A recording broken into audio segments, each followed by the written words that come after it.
Gael, ao lado, tocou na mão do amigo, apertando-a com força. O olhar dizia mais. Era como se Gael dissesse: confie nele, mesmo sem dizer uma só palavra. William respirou fundo. Eu confio em você, disse, a voz trêmula mas decidida, como de quem sabia que iria valer o risco. Foi o suficiente. Um som metálico percorreu o calabouço, simultâneo, como uma sinfonia mecânica. Claque, claque, claque. Todas as trancas da cela se abriram de uma vez, ecoando como trovões que sacudiam o subterrâneo. As grades tremeram, rangendo como se um feitiço antigo tivesse acabado de ser quebrado. Os prisioneiros reagiram de maneiras diferentes. Alguns correram para fora, ofegantes, e se alinharam no corredor, como se aguardassem ordens invisíveis. Outros recuaram para dentro de suas celas, assustados, puxando as grades de volta como se quisessem trancá-las outra vez. Tiveram alguns que se trancaram de verdade, novamente. E havia poucos que perderam o juízo há dias, que batiam a cabeça contra a parede, ou se deitavam no chão rindo baixo, murmurando coisas sobre vozes e sombras. Gael saiu da cela, ainda de mãos dadas com William. O corredor cheirava a ferrugem e suor, mas pela primeira vez não havia ferro entre eles e a saída. Ramogi olhou para todos, os olhos brilhando com algo entre compaixão e gravidade. Escutem bem, disse ressoando, quase solene. Nem todos vocês suportarão o que está por vir. Alguns enlouquecerão pelo caminho. O mundo para onde foram trazidos não é o mesmo de onde vieram. Aqui, magos, monstros e reinos não são histórias, são realidade. E a realidade pode ser mais cruel do que qualquer sonho. As palavras caíram como pedras. Uns se encolheram ainda mais, outros ergueram a cabeça como se encontrassem nova força. Não acredito nesse velho. Uma voz falou, ao mesmo tempo que se trancava novamente em sua cela. Vocês viram o que aconteceu comigo. Eu pedi para sair, e ele me enganou. Me trouxe de volta para a mesma cela vazia com aqueles amigos guardas. Ele está aqui só para nos enganar. Alguns prisioneiros, os que ainda estavam dentro de suas celas, murmuravam palavras ofensivas, querendo desencorajar o grupo que estava se formando, daqueles que estavam saindo, em direção ao corredor. William engoliu seco, o coração acelerado. Não sabia se Ramogi era um salvador, ou apenas mais uma peça naquele jogo estranho. Mas sabia de uma coisa: dali em diante, não havia como voltar atrás. Os prisioneiros que estavam no corredor, fora de suas celas, ainda estavam atordoados com a liberdade súbita. Alguns olharam uns para os outros pela primeira vez de verdade. As roupas destoavam tanto que pareciam pertencer a mundos diferentes. Calças jeans surradas, uniformes escolares, camisas sociais amassadas, vestidos floridos. Cada um carregava em si uma fatia de realidade diferente. Um rapaz de cabelos cacheados puxou a barra da própria camiseta estampada com um logo colorido e disse, quase rindo, isso é só moda. É normal onde eu vivo. Mas os olhares ao redor diziam o contrário. Ali, nada era normal. Você vive nos anos 80 ou 90? Perguntou Gael. É claro. A melhor época, respondeu o rapaz. Cada um olhou, um ao outro, tentando entender aquilo. Parecia que cada um vinha não só de um lugar diferente, mas de anos diferentes. Todos ali ficaram confusos, se perguntando como seria possível. Ramogi apenas observava em silêncio, sorrindo brevemente, como quem soubesse que aquela situação iria ocorrer. Então, caminhou até uma pilha esquecida no canto escuro do calabouço. Havia um baú de madeira, gasto pelo tempo, suas ferragens cobertas de ferrugem. Ele abriu com um gesto simples, e o som do rangido ecoou no subterrâneo. Dentro, estavam dobradas roupas ásperas, túnicas simples, camisas de linho, calças grossas presas por cordões. Vestes que se pareciam mais com o que o povo da vila usava. Parecia que cada roupa era arrancada de uma época distante.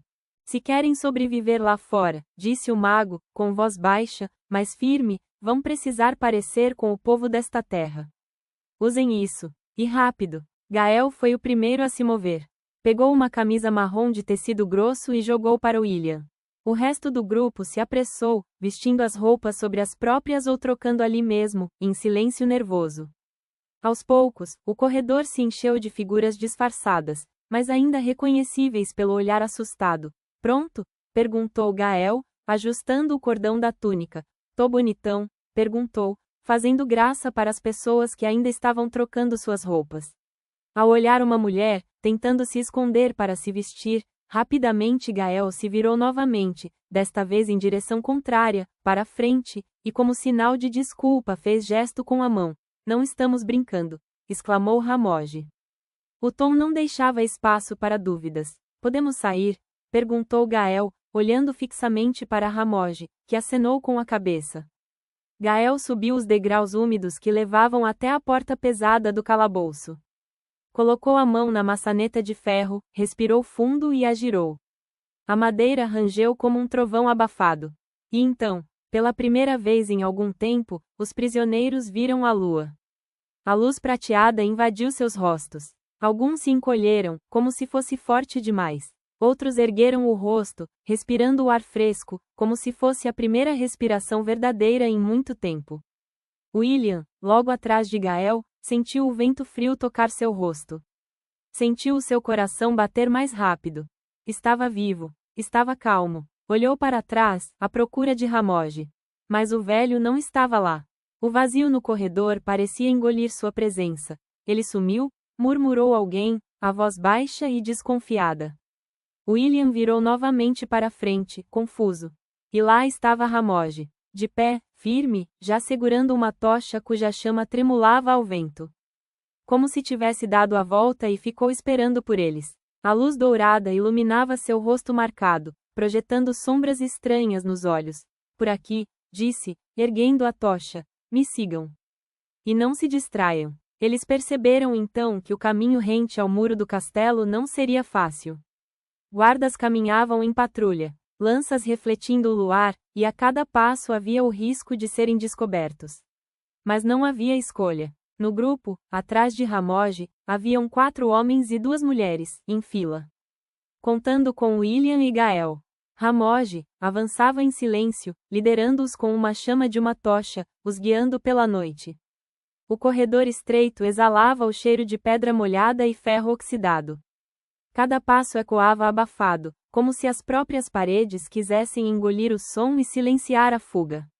A tocha de Ramogi lançava uma chama curta, que oscilava ao menor sopro de vento vindo das frestas, projetando sombras que se alongavam e se contorciam como espectros contra a muralha. O grupo seguia rente à parede, colado ao musgo viscoso que escorria como filetes de água fria. Passaram por um corredor, que haviam várias coisas, roupas e equipamentos. Como uma sala de troféus ou ambiente parecido. Então, algo brilhou no ambiente que o grupo estava quase passando. Entre pedaços de pano rasgado e correntes abandonadas, um reflexo metálico piscou contra o fogo da tocha. William parou para observar. Seu peito apertou ao reconhecer. Era a bateria. A mesma que apareceu em seu bolso quando acordou nesse novo mundo. O objeto estava sujo, mas intacto. Era como uma lembrança do seu quarto. Do ferro velho. Tudo explodiu em sua mente. Deu um passo hesitante, mas uma mão o agarrou firme pelo braço. Não, sussurrou Ramogi, os olhos faiscando na penumbra. Se parar agora, não sai mais daqui. William ficou imóvel, mas o suor frio correu por sua nuca. A chama tremeu outra vez, revelando mais. Um colar quebrado, de prata escura, também reluzia. Mais adiante, um celular. Como se todas as coisas tivessem delicadamente postas na mesa. Aquela sala, do outro corredor, mais parecia um outdoor de exposição. Eu acho que aquele celular é meu, murmurou um dos prisioneiros, a voz embargada. Ele avançou sem pensar, os dedos trêmulos esticados em direção ao colar. Aquilo? É um colar? Disse uma das mulheres que acompanhavam o grupo. Também avançando à mesa, e se afastando do grupo. Foi então que um clarão laranja se refletiu na parede. O som de passos pesados ecoou pelo corredor, e vozes rudes se aproximaram. Não acreditem no que veem. Pode ser uma enganação, disse Ramogi, apagando a tocha, que estava segurando, com um sopro rápido, mergulhando todos na escuridão. O breu era sufocante. William podia ouvir sua própria respiração, descompassada, misturada ao som das gotas caindo do teto. O som de botas bateram firme contra a pedra, cada passada mais próxima. As pessoas que haviam se afastado ficaram imóveis por um instante. Mas já era tarde. A distância do grupo já era enorme. Todos ficaram em silêncio. Com medo. Sabiam que de alguma forma, aquilo era uma armadilha. O silêncio foi quebrado por um grito abafado e o som seco de corpos sendo arrastados de volta. Um enorme e estridente grito foi escutado. Como um novo ser naquele ambiente. O grupo todo tremeu. Ninguém ousou falar. Quando o grito se afastou, Ramogi reacendeu sua tocha, revelando os rostos pálidos e aterrorizados dos que ainda restavam. Onde antes havia 6, agora eram 4. William não conseguiu evitar olhar para aquela suposta mesa. O colar e o celular tinham sumido junto com as pessoas. Alguns equipamentos, roupas e a bateria ainda estavam no lugar, mas ninguém ousou buscar. Sinto muito. Eu não sabia que haviam estes animais aqui dentro do castelo, se desculpou Ramogi, sentindo culpa pelo que aconteceu. William sentiu um frio na espinha. Mas não havia tempo para processar nenhum sentimento. Todos deveriam seguir em frente. O grupo seguiu, enfileirado, atravessando uma passagem estreita que os levou até uma saída lateral. Um portão baixo de ferro se abriu com um rangido que pareceu rasgar a noite em dois. O frio bateu de imediato. O caminho diante deles não era largo, apenas um corredor de pedra que margeava a base externa do castelo. A muralha se erguia imensa à direita, como um gigante de pedra. À esquerda, a queda era íngreme, um desfiladeiro que mergulhava na escuridão absoluta. William sentiu o estômago se contrair. O silêncio era tão intenso que o vento parecia rugir dentro da própria cabeça. Foi então que Gael parou de repente, os olhos fixos na parede. Will, olha isso. A tocha de Ramogi iluminou a superfície da muralha. Os blocos de pedra, antes perfeitos e alinhados, estavam riscados por marcas profundas. Não eram rachaduras do tempo, tampouco golpes de espada. Eram arranhões longos, curvos, como se garras gigantescas tivessem rasgado a rocha sólida. William tocou a superfície com a ponta dos dedos. As marcas eram tão profundas que caberia sua mão inteira dentro delas. Um dos prisioneiros recuou. Que tipo de monstro faria isso? Murmurou, quase sem voz. Ramogi não respondeu. Seu olhar, perdido nas cicatrizes da muralha, carregava uma sombra antiga. Como se reconhecesse aqueles sinais. Mas ele apenas gesticulou com o bastão e disse de forma concentrada: continuem. Rápido. O corredor terminou em uma abertura de arco, onde um antigo túnel, desativado, corria rente à muralha. Não me diga que. Não, vamos passar por aqui? Perguntou a mulher. Sim, respondeu Ramogi, de forma seca. Eles se alinharam, atravessando sobre pedras lisas e escorregadias, cada passo medido com medo de cair no abismo. O vento uivava, levantando os cabelos e puxando as roupas como se mãos invisíveis tentassem arrastá-los para o nada. Atrás deles, o som metálico de correntes balançando contra a muralha ecoou sem explicação. Eles seguiram em silêncio, e com medo, atravessando a curva da muralha até alcançar a encosta da montanha. A trilha era fina como uma cicatriz, feita apenas para pés corajosos. Ou desesperados. A cada passo, pedras soltas se desprendiam, rolando pelo abismo e sumindo sem sequer ecoar no fundo. Como se o vazio fosse fundo demais para devolver o som. A lua iluminava de forma desigual. No caminho, William notou algo. Mais marcas, não apenas nas paredes da muralha, mas também na montanha. Arranhões longos e tortos, alguns em curvas que lembravam o bater de asas ou o rastro de algo descomunal que escalava a pedra. Um frio percorreu sua espinha. Gael percebeu também, mas desviou o olhar, como se ignorar fosse o único jeito de não enlouquecer. O grupo avançava em fila única, até que o homem, que estava atrás de William, seguindo o grupo como um amigo, mas que ainda não havia dito o nome, pisou em falso. Uma pedra maior se soltou sob o seu pé. Desequilibrando, o corpo dele tombou para o lado, escorregando e caindo. Ramogi, em um movimento rápido para alguém tão velho, segurou o braço do homem com firmeza. O homem conseguiu se levantar, tentando equilibrar novamente. Tremendo, sem conseguir dizer palavra alguma. Ramogi apenas encostou o bastão no ombro dele, como sinal de cuidado. Apesar do susto, o grupo retomou o caminho. Os minutos arrastaram-se como horas até que, enfim, o terreno começou a descer. A trilha se abriu para um bosque denso, as árvores formando um arco escuro e protetor, abafando o vento gelado da montanha. O cheiro de terra molhada e resina substituiu o de pedra com musgo. Foi então que viram uma cabana pequena, feita de troncos amarrados com corda grossa, o telhado coberto de palha antiga. Próximo a ela, um amontoado de madeira já preparado, como se alguém os esperasse. Ramogi soltou a tocha, acendeu as lascas secas e em pouco tempo a fogueira iluminava os rostos de todos. Todos entraram dentro da cabana. As chamas dançavam no reflexo dos olhos cansados. William e Gael se sentaram lado a lado. Do outro, haviam os outros dois que o seguiram. Um homem e uma mulher. O calor da fogueira, pouco a pouco, devolvia alguma cor aos seus rostos. Eu acho que não disse o meu nome ainda, né? Perguntou o homem. Ramogi olhou seriamente, como quem também esperava a resposta, e acenou com a cabeça. Eu sou Daniel, eu apareci aqui, ontem, pelo que eu me lembre, disse o homem, ainda respirando pesado após quase cair da montanha. Eu não quero ser uma pedra no caminho de vocês. William fez uma cara de quem estava confuso, e respondeu rapidamente, claro que não, cara. Você está com a Jean. Antes que completasse a frase, Daniel levanta a barra da calça, mostrando uma perna mecânica. Eu sofri um acidente há um tempo atrás. William engoliu seco, mas acalmou o novo colega. Isso não importa. Tá todo mundo bem, certo? É. Por enquanto, eu acho que sim, respondeu Daniel, mas e quanto a você? Qual seu nome? Perguntou para a garota ao seu lado. Clara, sussurrou a mulher, com marcas de correntes nos pulsos. Do segundo dia, ou algo assim.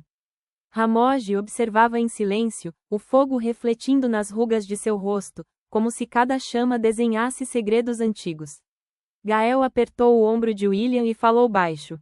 Pelo menos, por agora, estamos livres, né? Aquela noite, pela primeira vez desde o calabouço, havia um resquício de segurança. Um círculo de confiança começava a se formar ao redor da fogueira. Ainda que a sombra da montanha, com os arranhões inexplicáveis, permanecesse viva na memória de todos. Ramogi ajeitou o bastão contra a parede da cabana e abriu um saco de tecido gasto. De dentro, retirou pedaços longos de pano áspero, distribuindo-os um a um. Clara enrolou sobre os ombros como um manto improvisado. Daniel se deitou diretamente sobre eles, vencido pela exaustão. O mago ainda ofereceu pequenos biscoitos ressecados, duros como pedra, mas que foram recebidos com gratidão quase reverente por aqueles cujo estômago já não suportava mais o vazio. Comam. Aqueçam-se, murmurou ele, a voz baixa e pausada, como se embalasse um ritual antigo. Amanhã será mais difícil. Durmam agora, enquanto podem. Amanhã já está vindo. Não quero que fiquem cansados. As chamas da fogueira dançavam em reflexos nos olhos marejados e pouco a pouco, os murmúrios se transformaram em suspiros pesados, no ranger de corpos entregues ao sono. Apenas William permaneceu desperto, o olhar perdido no breu além da madeira da cabana. Algo dentro dele não o deixava repousar. Era como se o próprio ar do lugar o chamasse. Ramogi se afastou, saindo para fora da cabana. William o seguiu, mas ao passar pela porta, Ramogi não estava mais ali. Havia desaparecido. William se ergueu em silêncio, afastando-se dos demais, pisando na grama úmida que ainda guardava o orvalho da madrugada. Andando sem rumo. O frio da noite cortava a pele, e o silêncio era tão denso que cada passo soava alto demais. Foi então que tropeçou em algo. Quase caiu, apoiando-se com a mão no chão, mas ao olhar com mais atenção, sentiu o ar preso no peito. Ali, diante de si, uma marca gigantesca, o solo afundado, em formato de garra, como se um peso colossal tivesse esmagado a terra até quebrar sua estrutura. As fendas eram largas, profundas o bastante para caber uma pessoa inteira. Seria de um réptil gigante? Um monstro? Algo que a lógica de seu mundo jamais ousaria descrever. Will, a voz de Gael rompeu a noite, grave e urgente. Vem dormir. William piscou, quebrando o transe. Olhou uma última vez para aquela marca impossível e voltou para junto do grupo. Gael o esperava, os braços cruzados, mas o olhar carregado de preocupação. Ao se sentar outra vez perto da fogueira, envolto no pano áspero, William sentiu o corpo enfim ceder. A ficha havia finalmente caído. Aquilo não era mais sonho. Era real. E se aquela pegada existia, então a criatura que a deixou ainda caminhava por aquelas terras.